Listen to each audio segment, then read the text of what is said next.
This week, we're bringing you a series of special reports from Helmand Province. Kate Prout reports now on the efforts of the forces and asks whether it's mission accomplished.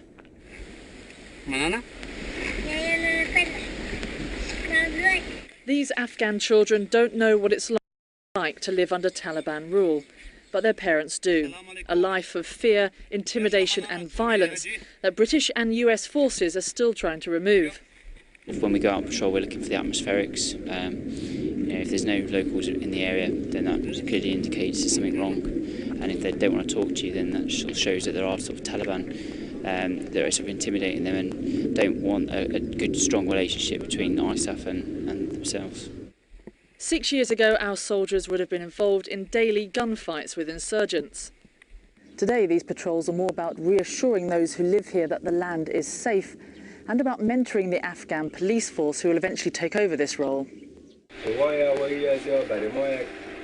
Major Naziz Gul is an Afghan police officer. By the end of this month, the Royal Anglians will be gone from here, and his team will have to keep the village safe from insurgents. Have they been good neighbours? Have they looked after you? Have you been able to look after them?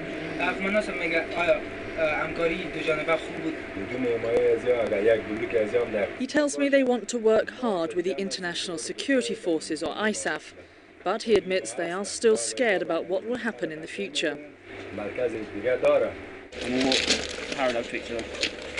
The process of handing back power to non-Taliban Afghan security forces is known as transition, but it's a word that brings great responsibility. Hannah Sykes from Lincolnshire works with the locals to resolve issues on the ground.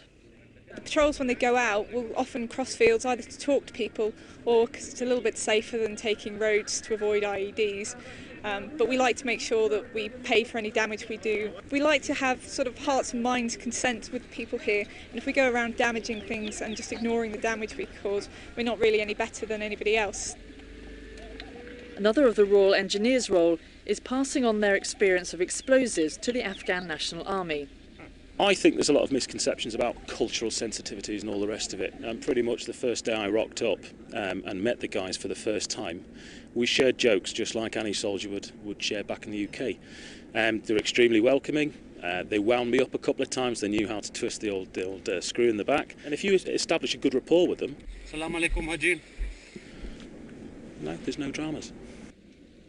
British forces have committed to leaving Afghanistan in 2014. There is still a lot of work to be done here, where it matters, before that time comes. Kate Prout, Anglian News, Afghanistan.